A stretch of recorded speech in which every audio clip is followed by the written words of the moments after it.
No vídeo de hoje, nós vamos tratar sobre prazos nos processos ambientais. Eu espero que depois dessas informações que a gente vai trazer nesse vídeo, você nunca mais tenha dificuldade na hora de entender um prazo ambiental. Olá, eu sou o Júnior Magela, advogado e especialista em direito ambiental. E nesse vídeo de hoje a gente está tratando sobre prazos.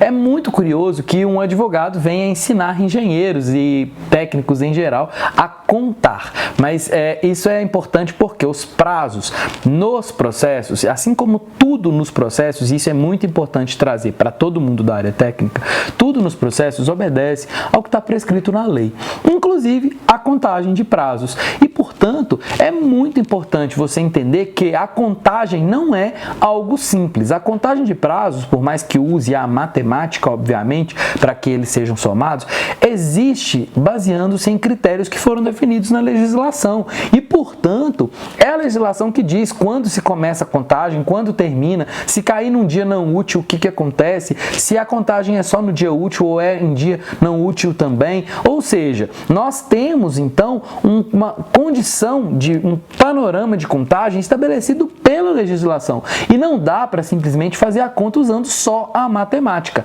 A matemática é uma ferramenta que você vai utilizar junto com o seu conhecimento legal, para que você entenda não somente como contar, que é algo muito simples, mas esteja preparado para entender como esses prazos se projetam na legislação. E a primeira coisa que eu preciso dizer para você é que não há uma forma única de fazer contagem de prazo. Todo mundo que é advogado já sabe, mas todo mundo da área técnica talvez tenha dificuldade ainda em entender que os prazos são contados diferentemente, baseando-se nas legislações específicas a cada esfera administrativa de governo. Portanto, se você está contando um prazo, a primeira coisa que você precisa ver é qual o órgão que você está contando o prazo. Por quê? Se você estiver contando um prazo municipal, você precisa checar na legislação municipal, porque vai estar lá quando começa, quando termina, se suspende, se não suspende. Se você estiver contando um prazo do IEF, do IGAM, da FEAM ou de outro órgão, por exemplo, do Estado de Minas Gerais ou de outro Estado, você vai checar a Lei de Processos Administrativos do Estado, porque é lá que vai estar como vai se projetar a contagem. E da mesma forma, se você estiver contando um prazo do IBAMA, do ICMBio ou de qualquer outro órgão da União, você vai checar a Lei de Processos Administrativos da União, porque lá nessas leis você vai encontrar não só os prazos, como todas as outras regras que você precisa seguir para ter convicção de que está fazendo a coisa certa nos processos administrativos.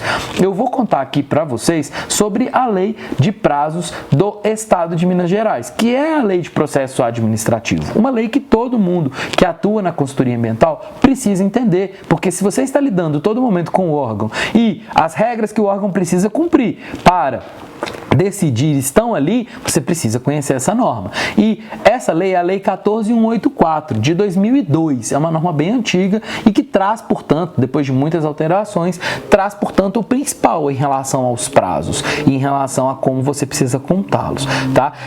Então, a primeira coisa que eu preciso dizer dos prazos é o artigo 59, que fala que os prazos começam a correr do dia da ciência oficial do interessado, excluindo-se da contagem o dia do começo e incluindo-se o dia do vencimento. Repito, excluindo-se da contagem o dia do começo e incluindo da contagem o dia do vencimento. O que isso significa? Se eu tenho um prazo de 5 dias e esse prazo de 5 dias começa no dia 5, então o que eu vou fazer é contar.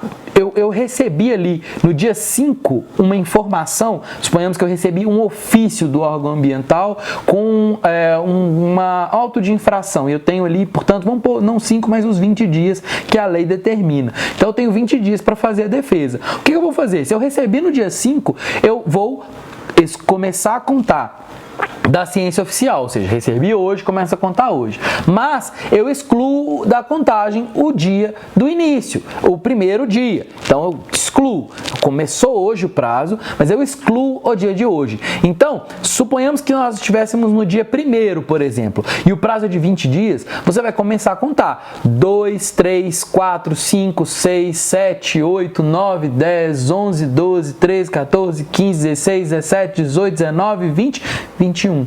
O prazo inclui o dia do vencimento. Então ele vence no dia 21. Se ele começou no dia 1º, ele vence no dia 21. Mas fica aí, porque a gente ainda tem que ver sobre a questão dos dias úteis, tá?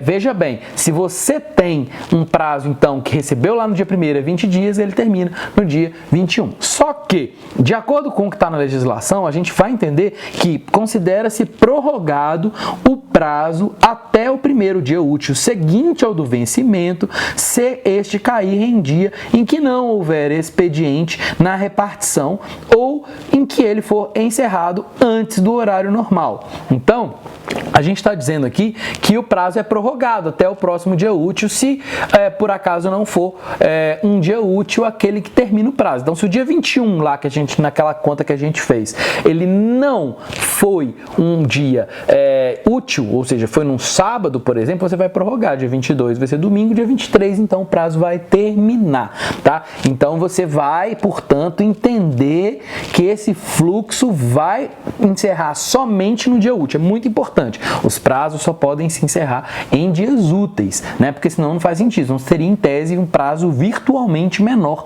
do que aquele que está dito na legislação. Então, entenda que, nesses casos, você vai prorrogar. Também a gente tem que entender que os prazos fixados em meses ou anos se contam de data a data. E, se no mês do vencimento não houver o dia equivalente àquele do início do prazo, tem-se como termo o último dia do mês. Então, se o prazo é de um mês e eu recebi uma coisa no dia 1º de janeiro, vai terminar no dia 1º de fevereiro. Então, eu vou contar o mês, eu não vou contar os dias especificamente, tá? Se o prazo for de 30 dias, eu vou ter que contar os dias. E isso é importante também para que você fique ciente de que prazos de 90 dias não são iguais a prazos de 3 meses, né? Então, vai dar muita diferença. E se o prazo mensal ou anual, por exemplo, terminar, por exemplo, suponhamos que o prazo mensal seja do dia 29, aí chega em fevereiro, não tem 29, então vence no dia 1º. Obviamente, se o dia 1º não for dia útil, passa para o dia 2 e assim subsequentemente, né? Então, essas regras, elas nos ajudam a entender essa contagem de prazo. E no último parágrafo fala que os prazos expressos em dias contam-se de modo contínuo, ou seja, a legislação traz clara que não há contagem em dia útil, somente em prazo contínuo.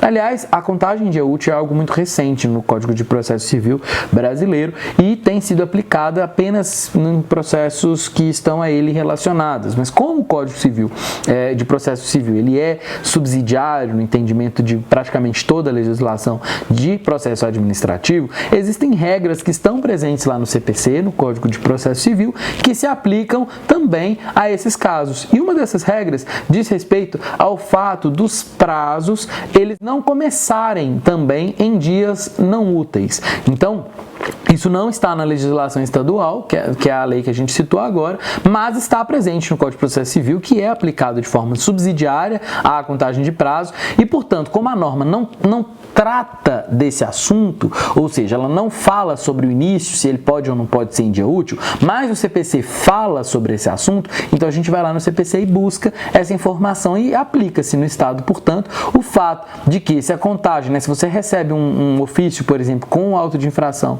na sexta-feira, esse prazo não vai começar a contar no sábado, ele vai começar a contar apenas na segunda-feira, para que você tenha, né, a certeza de que os prazos só vão começar nos dias úteis, obviamente, né, porque você não tem, senão você teria um prazo um pouco mais curto, né? Uma pessoa que recebe um documento na sexta, 6 horas da tarde, não vai procurar advogado na sexta, 6 horas da tarde, vai procurar na segunda-feira de manhã. Aliás, mentira, né? Muita gente procura assim o advogado na na sexta-feira às 6 horas da tarde para que a gente possa resolver os problemas, mas não é o que se pode exigir que se faça, né?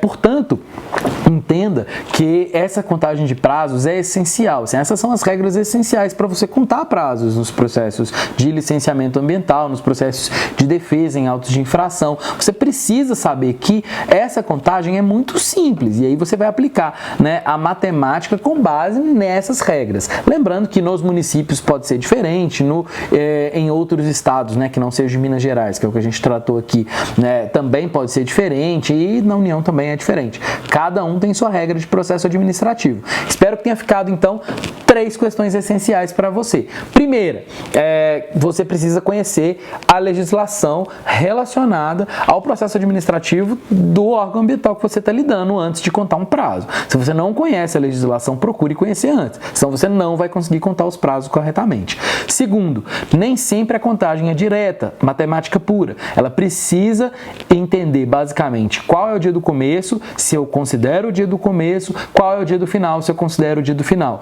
Então você precisa entender quais são esses pontos. Sem entender essas variáveis, você não consegue contar prazo nenhum com assertividade, com certeza, obviamente.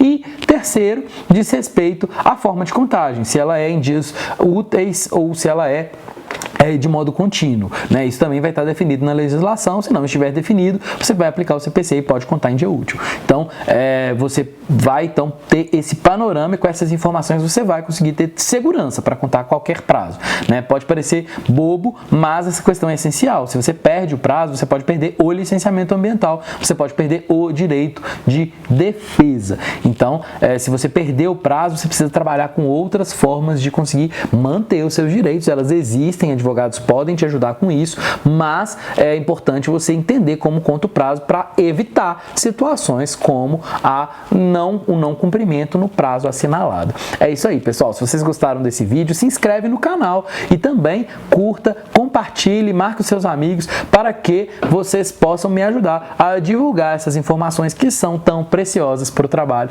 dos consultores ambientais. Até o próximo vídeo.